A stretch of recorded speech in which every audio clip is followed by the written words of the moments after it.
Esta clase de hoy corresponde a la inmunopatogenia del lupus eritematoso sistémico.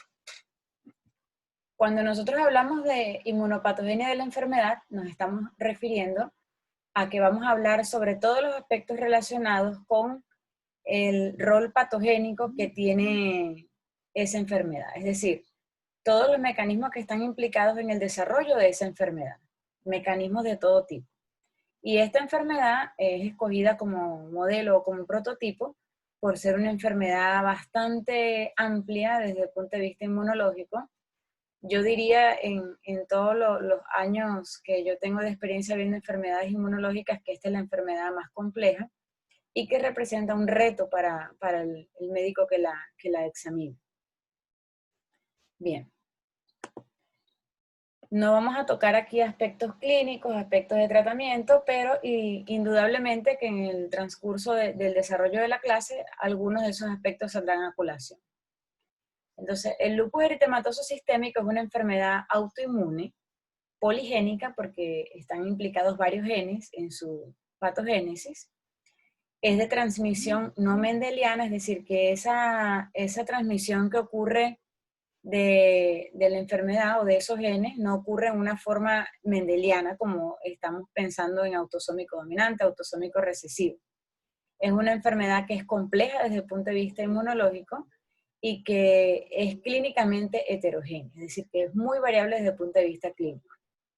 Bien, si nosotros vemos esta figura, en esta figura hay una representación de una persona en donde se están señalando varios órganos y esos órganos con varias manifestaciones clínicas, donde vemos compromiso de órganos grandes como por ejemplo el sistema nervioso central, también vemos compromiso de la piel, de las mucosas, de las articulaciones, compromiso renal, compromiso hematológico, compromiso musculoesquelético, es decir, que es bastante amplio.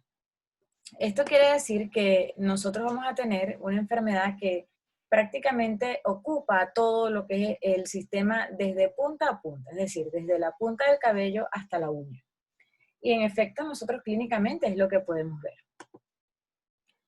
Cuando hablamos de lupus eritematoso sistémico, hablamos de una enfermedad que se va a producir por la interacción de tres pilares fundamentales en la patogénesis. Una es los genes o la susceptibilidad genética que tiene una persona para desarrollar la enfermedad, es decir, la contribución genética que esa persona tiene o las mutaciones puntuales que pudo haber recibido o modificaciones post-transduccionales que pudo haber recibido y que lo hacen susceptible a tener la enfermedad, que en el contexto de un ambiente determinado van a provocar lo que es el quiebre de la respuesta inmunológica o el quiebre de lo que es la tolerancia inmunológica. Es decir, que la respuesta inmunológica que se va a dar es una respuesta inmunológica que va a estar disregulada y esto es por lo que se llaman los fenómenos epistásicos. Epistasis significa lo que resulta de la interacción de nuestros genes con el ambiente.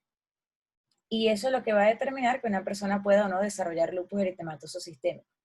¿A qué me refiero con esto? Por ejemplo, si yo tengo una persona que tiene lupus y tiene un hermano gemelo monocigótico, su hermano gemelo monocigótico tiene 50% de probabilidades de tener lupus eritematoso sistémico también.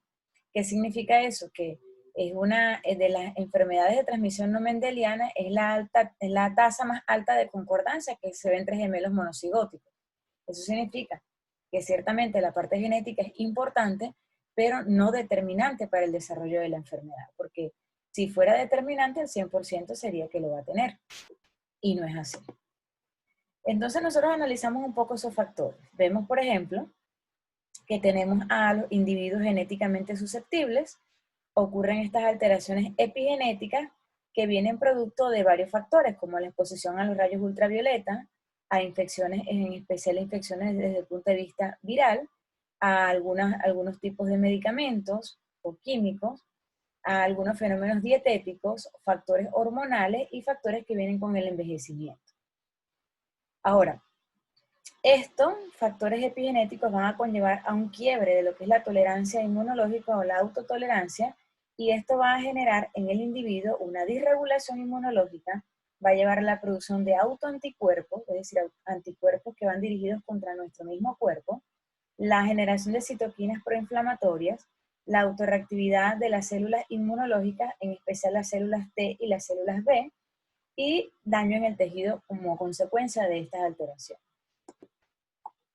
Si nosotros vemos, si yo me pongo a hablar, por ejemplo, de las alteraciones genéticas que se han conocido en lupus, nos pudiéramos llevar aproximadamente horas hablando. ¿Por qué? Porque para ponerlas en perspectiva, por ejemplo, el grupo de Gladel, en conjunto con el grupo GENLES, de donde la unidad de reumatología forma parte, tiene publicado más de 50 artículos en relación a la contribución genética de algunos factores en individuos con lupus eritematoso sistémico o contribución para la enfermedad. Pero no es materia de esta clase ahondar en esos aspectos genéticos, pero sí decirles que, por ejemplo, vamos a tener genes implicados en la disponibilidad de autoantígenos, en la activación del sistema inmune innato y en la activación del sistema inmune adaptativo. Genes que tienen que ver con degradación de ácidos nucleicos, con muerte celular, en el caso de la inmunidad innata, con la producción de interferón, en el caso de la disregulación del sistema inmunológico, con la señalización alterada para la diferenciación y señalización de linfocitos T, linfocitos B, etc. Todo esto en algún momento determinado, en una medida por alteración de uno o por contribución de varios, puede provocar que se produzca el fenotipo de enfermedad lupus eritematoso sistémico. Ahora, dependiendo del conjunto, de la agrupación de estos genes, va a ser el fenotipo que vamos a tener. Es por eso que nosotros tenemos personas con lupus completamente diferentes. Nosotros no podemos comparar a dos personas con lupus porque eso sería casi imposible, porque como les estoy diciendo, la contribución genética es bastante variable, los fenómenos epistásicos varían de persona a persona y el fenotipo de enfermedad va a ser diferente en cada persona. Es decir, que aunque comparten características comunes, vamos a tener mecanismos diferentes de producción y vamos a tener un grupo diferente de enfermedad presente en cada persona. Por eso una de las contribuciones que se hace en la actualidad es que se piensa que en el futuro vamos a trabajar con subgrupos de pacientes, es decir, por ejemplo, los pacientes que tienen alteración de los genes del interferón con el gen de PTPN22, ese subgrupo de pacientes, por ejemplo, desarrolla tal o cual manifestación, y así sucesivamente para dirigir la terapéutica y para dirigir el seguimiento clínico, pero por el momento eso no está descrito aún. Fíjense, esta es la representación esquemática de los cromosomas y tenemos en esos cromosomas y las rayas de colores que ven aquí, la alteración específica que se presenta en esos cromosomas, las que están relacionadas con diferentes grupos de genes de lupus y también las que están relacionadas básicamente con alteraciones puntuales de algún subtipo celular o de alguna citoquina proinflamatoria relacionada al lupus. Fíjense que son muchísimas. Es decir, que el espectro de enfermedad es amplísimo. Ahora, ¿cuáles son los factores ambientales que se han relacionado con lupus eritematoso? Desde el más común, que son los rayos ultravioleta, como también el cigarrillo, el consumo de alcohol, la hipovitaminosis D, las infecciones, vacunas, la sílica y los silicatos, la polución ambiental, solventes, pesticidas, metales pesados, algunos medicamentos, etc. De estos, tal vez los dos más estudiados son los rayos ultravioleta y el cigarrillo. El tercero más estudiado yo diría que es la deficiencia de vitamina D, a la cual se le ha atribuido un rol proinflamatorio, un rol inmunomodulador. Es decir, que cuando hay hipovitaminosis D hay un estado proinflamatorio. Cuando la vitamina D está en condiciones normales, el sistema inmunológico funciona mejor. También existen algunos factores hormonales y genéticos que tienen que ver con el sexo. Por ejemplo, la presencia de dos cromosomas X incrementa la severidad del lupus eritematoso sistémico. La presencia de la alteración del gen de CD40 que está presente en el cromosoma X también aumenta la susceptibilidad. Y una de las cosas por qué se habla de esto es porque la estimulación del CD40 ligando rescata el linfocito B de la selección negativa, es decir, que hace que el linfocito B viva más tiempo. Es decir, que lo ayuda o favorece que se convierta en un linfocito B autorreactivo.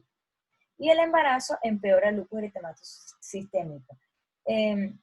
Se piensa que es por el papel hormonal, al igual que como ocurre en la etapa de la adolescencia. También estos factores epigenéticos de los que hablábamos van a tener un rol fundamental y, como les dije, básicamente va a ir dirigido a lo que son fenómenos posttranscripcionales, como por ejemplo el acceso al ADN y a los factores de transcripción, a la metilación del ADN y a la modificación de las histonas. Es decir, tanto la acetilación como la metilación del ADN favorece o desfavorece en diversos fenotipos de enfermedad. ¿Y cuáles son los factores relacionados con la pérdida de la tolerancia inmunológica? Primero, una es la presencia de material nuclear, es decir, exposición a antígenos crípticos, ya vamos a ver a qué se refiere esto, a que hay un procesamiento de esos antígenos en forma anormal, es decir, tener un material nuclear que se va a presentar en una forma anormal, es decir, que va a ser presentado por células dendríticas que están inmaduras, y esas células dendríticas inmaduras van a presentar a linfocitos T vírgenes que aún no están maduros, es decir, linfocitos T inmaduros, que van a tener una respuesta que va a ser disregulada, anómala. También hay un trabajo inapropiado por los macrófagos, que son los que deberían encargarse de recoger esa basura celular. Hay un exceso también de la coestimulación, porque acuérdense que vamos a tener más células activas, autorreactivas trabajando. Vamos a tener también una deficiencia o ineficacia del trabajo de los linfocitos T reguladores, un aumento del BAF, que va a ser un factor para que se aumente la sobrevida de los linfocitos B, otro factor más que contribuye con la autorreactividad de los linfocitos B, y vamos a tener también en lo que es a nivel de la inmunidad innata, un aumento de los receptores TOL9, Toll-like receptor 9, que van a favorecer un mayor reconocimiento antigénico, en especial de material nuclear. Recordemos que 7 y 9 reconocen ARN y ADN, y esto va a favorecer a que se reconozca con mayor facilidad el material nuclear. Ese es uno de los fundamentos, por ejemplo, y aprovecho aquí para hacer la correlación de lo que estamos hablando, de cómo la clínica y la parte inmunológica se relacionan. Por ejemplo, este fundamento del aumento de los Toll-like receptor 9 los controlamos con el uso de los antimaláricos, porque aumenta, favorece, lo estimula que a través de los lisosomas se eliminen todos estos antígenos que se están siendo presentados, y así no se presentan en forma corriente en los individuos que tienen lupus, por lo cual los antimaláricos, este es uno de los mecanismos importantísimos por los cuales estos medicamentos tienen un efecto benéfico demostrado en los pacientes con lupus. Bien, si nos fijamos aquí, vamos a ver ese Toll-like receptor, aquí lo tenemos en una célula dendrítica, tenemos receptores también que van a activarse provenientes de los anticuerpos, que son anticuerpos que ya están viniendo del sistema inmune adaptativo, y estimular también al reconocimiento o favorecimiento de la acción de los Toll-like receptores. Es decir, que al final la inmunidad adaptativa trabaja para la inmunidad innata y viceversa. Que sabemos que al inicio el más frecuente es que ocurra al revés, es decir, que la inmunidad innata se encargue de favorecer a la inmunidad adaptativa o de estimular a la inmunidad adaptativa. Bien, aquí vemos un punto importante y es lo que tiene que ver con respecto al sol. Si ustedes ven esto, aquí vemos la piel de un individuo con lupus a los cuales se expuso a rayos ultravioleta, y vemos la piel que no fue expuesta a rayos ultravioleta. Fíjense toda esta reacción inflamatoria que se generó en la piel de esa persona con lupus. Ahora vamos a analizar por qué ocurre eso en detalle. Y este es uno de los mecanismos inmunopatogénicos que más se conoce y que nos ayuda a entender mucho desde el punto de vista clínico. Claro, hay muchísimos mecanismos dependiendo de los genes o grupos genéticos que estemos analizando, pero este es un mecanismo que desde el punto de vista práctico, inmunológico, ayuda muchísimo para clarificar muchas dudas que nosotros podamos tener de por qué el sol es un factor que influye en la aparición del lupus eritematoso, en el desencadenamiento de la actividad lúpica, por qué el cese de la actividad solar ayuda a mejorar el pronóstico del paciente con lupus, y también por qué nosotros debemos insistir y reconocer las alteraciones que tienen que ver con la fotosensibilidad. Fíjense, aquí nosotros tenemos al sistema inmune innato. En el sistema inmune innato tenemos en la acción de las células dendríticas, ya cuando hemos tenido todos los factores que tienen que ver con alteración en la apoptosis, ya vamos a ver por qué ocurrió esa alteración de la apoptosis, y tenemos una gran cantidad de células aquí que van a ayudar a esta célula dendrítica a hacer el trabajo dentro de esas, y no se les vaya a olvidar el macrófago, pero también tenemos polimorfonucleares que recuerden que hemos visto en la primera clase, que tiene un mecanismo importantísimo que es la netosis, que en donde se producen filamentos, como que el citoplasma se desprende en múltiples capas para ayudar a resolver el proceso inflamatorio, pues esto ocurre en el lupus, eso es un mecanismo conocido.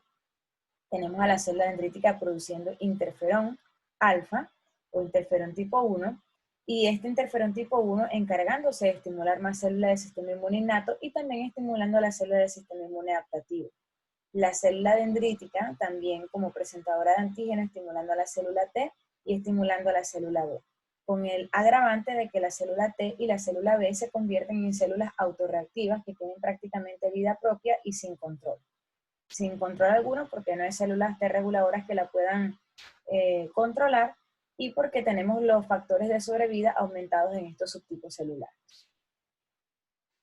Bien, aquí vemos entonces, ya vimos que hay contribución genética, contribución del ambiente, hay efectos inmunorreguladores que tienen que ver, sobre todo los que favorecen la pérdida de la tolerancia inmunológica, factores hormonales y, por supuesto, los factores epigenéticos que son los que determinan o los que terminan de resultado de la unión del ambiente con la parte genética.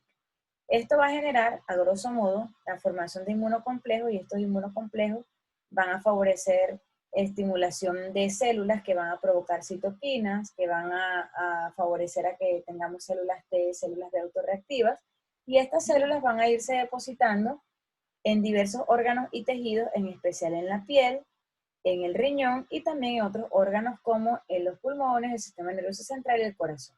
Pero digamos que los dos órganos más importantes donde nosotros vemos bastantes manifestaciones clínicas va a ser el riñón y la piel. Ahora, aquí tenemos a los rayos ultravioleta, tenemos a los queratinocitos. Todos los queratinocitos, cuando reciben estimulación de los rayos del sol, estos rayos ultravioleta, van a provocar alteraciones de su material genético. Aquellos que resultan muy dañados y que no se pueden reparar van a ir para una apoptosis, es decir, a una muerte celular programada, porque el organismo no se puede permitir tener material nuclear dañado en el interior, porque eso puede favorecer a la aparición de neoplasias, entonces no se permite eso. Entonces, como está así, pues van para apoptosis, y en esa apoptosis la célula va a partirse en muchos pedacitos chiquitos llamados cuerpos apoptóticos, y esos pedacitos van a ser presentados por la célula dendrítica, quien a su vez va a presentárselo al linfocito T. El linfocito T se va a poner en contacto con el linfocito B, y así vamos a tener la producción de autoanticuerpos que van a favorecer a la autoinmunidad si está en mucha cantidad. Si se producen en poca cantidad, entonces nuestra tolerancia va a estar bien y no va a producirse alteración, pero en el lupus eritematoso sistémico vamos a tener un aumento de esos fenómenos de autoinmunidad con una pérdida de la tolerancia. ¿Por qué? Porque el individuo no tiene mecanismo para frenar este proceso de apoptosis que está ocurriendo allí. Vamos a verlo un poco más en detalle en la lámina siguiente. Aquí la vemos un poco más con explicación de citoquinas. ¿Ven? Tenemos a los rayos del sol, los rayos ultravioleta, en los queratinocitos o en esos queratinocitos tenemos producción al final de inmunocomplejos. Estos inmunocomplejos van a favorecer a la activación de otras células porque acuérdense que vamos a tener receptores FC, esos receptores FC del sistema inmune van a favorecer a que se peguen algunas células, van a favorecer la agrupación del complemento, van a llamar más citoquina y vamos a tener un fenómeno inflamatorio local. Eso va a ser en ese tejido, en este caso estamos hablando de la piel, y es por eso que vemos las manifestaciones clínicas que le enseñé, esa reacción inflamatoria que se ve en la piel.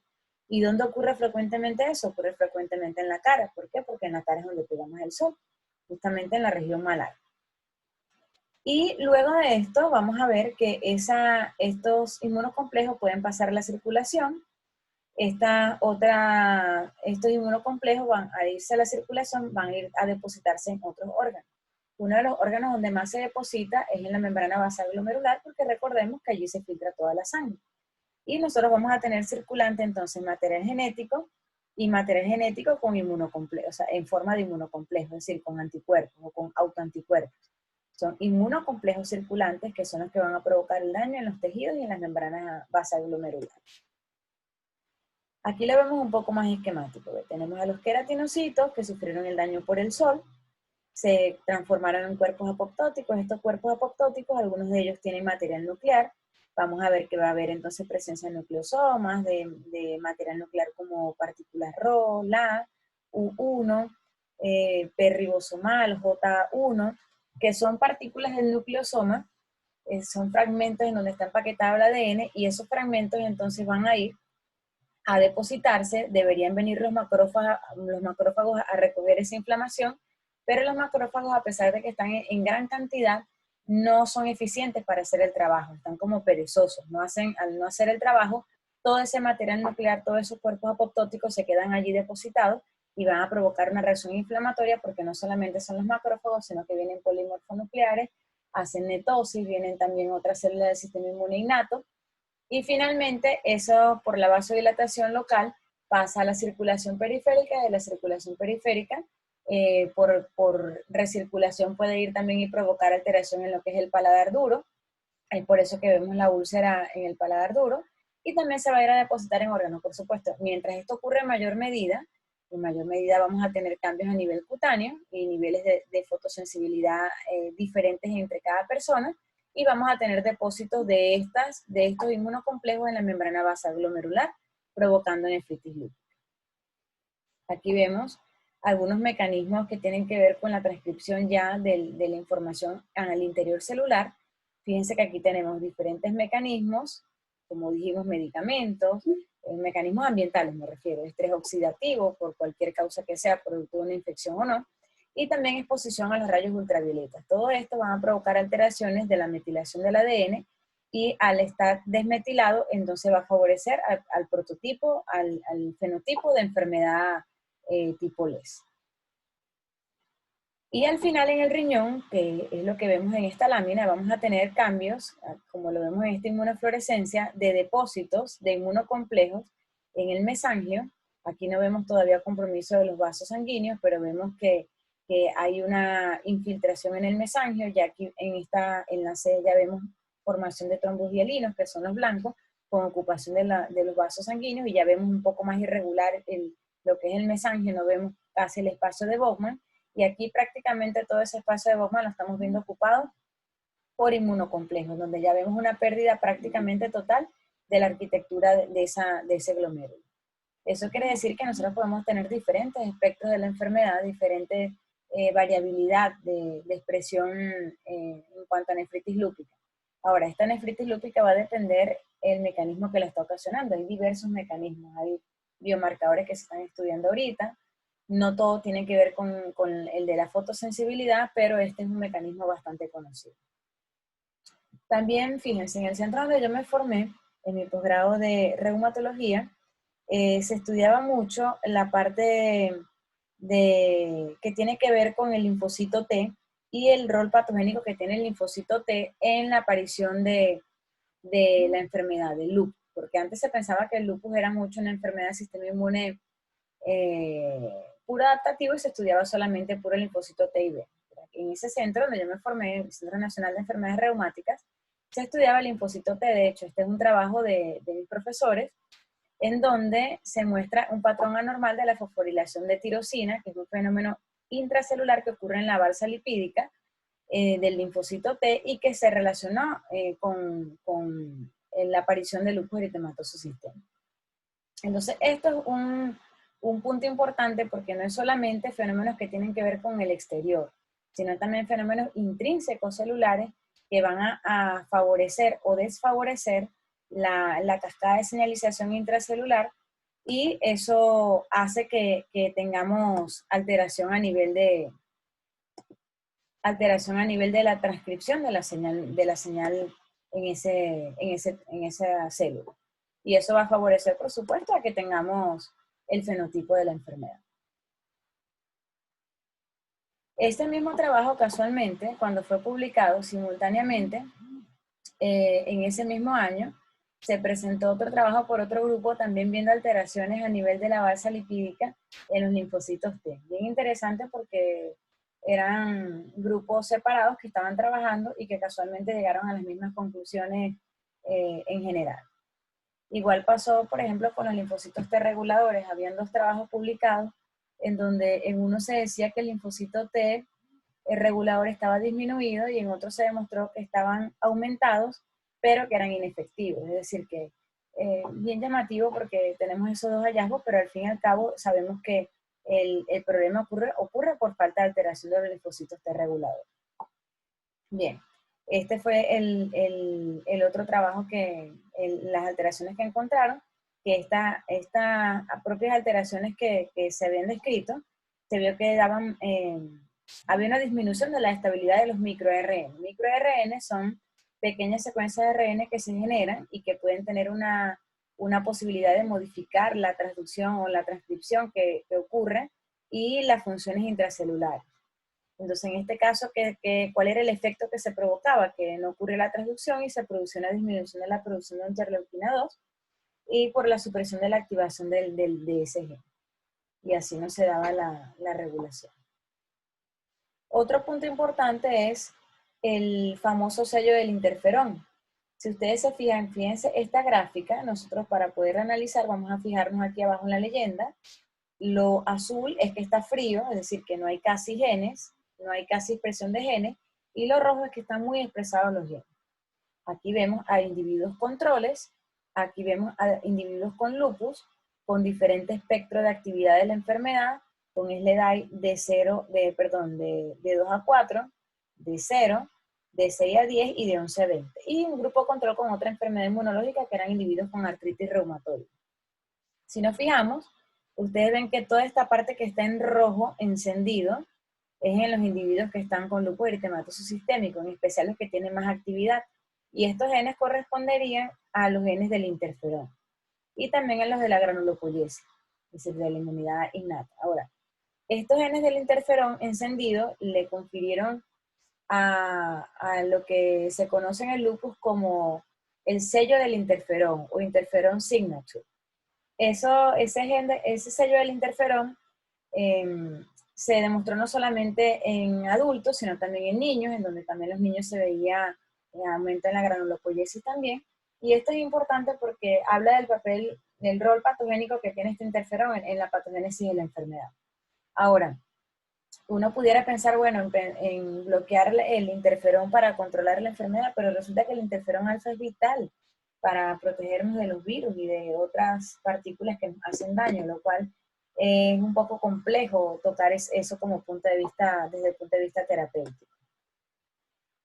Como les decía, pues él induce proteínas antivirales, es impensable bloquearlo, favorece la diferenciación de las células dendríticas, fundamental para que se pueda dar la respuesta inmunológica, aumenta la sobrevida de los linfocitos T de memoria, con lo cual es bueno porque eso nos favorece, nos protege contra las infecciones futuras cuando ya hemos estado en contacto con ese antígeno, y también favorece la producción de inmunoglobulina G, además de que induce la respuesta autoinmune, que sería lo que estaría ocasionando el rol patogénico en el lupus eritematoso sistémico por la alta cantidad en que se produce.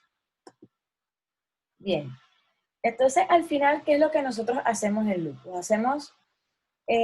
Para poder controlar, lo que tenemos que hacer es tener un balance entre esos factores que están originando el lupus, los que lo desencadenan, y las opciones terapéuticas que nosotros tenemos, desde el punto de vista farmacológico y no farmacológico. Como ven, es muy importante conocer esto, porque si yo conozco esto, yo sé, por ejemplo, que tengo a los rayos ultravioleta provocando daño, a las infecciones provocando daño, al estrógeno, la prolactina, a diversas drogas, y tengo desde este otro lado una serie de arsenal terapéutico tratando de bloquear estos efectos. Pero yo, por ejemplo, no voy a bloquear los efectos de la luz del sol con medicamentos. Puedo provocar la consecuencia que eso que generó, pero no voy a provocar el daño inicial. Es decir, que ese daño inicial tengo yo que hacerlo con prevención de ese control ambiental y entraría dentro del tratamiento no farmacológico, igual de las infecciones, hacer prevención de infecciones. En cuanto al estrógeno y prolactina, pues tal vez poco puedo yo influir, pero sí puedo, por ejemplo, estar pendiente de que cuando una mujer va a salir embarazada con lupus, estar pendiente de que esté bien controlada antes de ir, porque sabemos que este descontrol hormonal puede traer problemas si no tenemos la enfermedad controlada. Igual estar pendiente de utilizar drogas que no vayan a ser dañinas o que puedan estar relacionadas con la aparición de un síndrome similar al lupus, y tratar de intervenir lo más concienzudamente posible con medicamentos, en especial el pilar fundamental o estándar de cuidado que son los antimaláricos, que sabemos que tienen beneficios innegables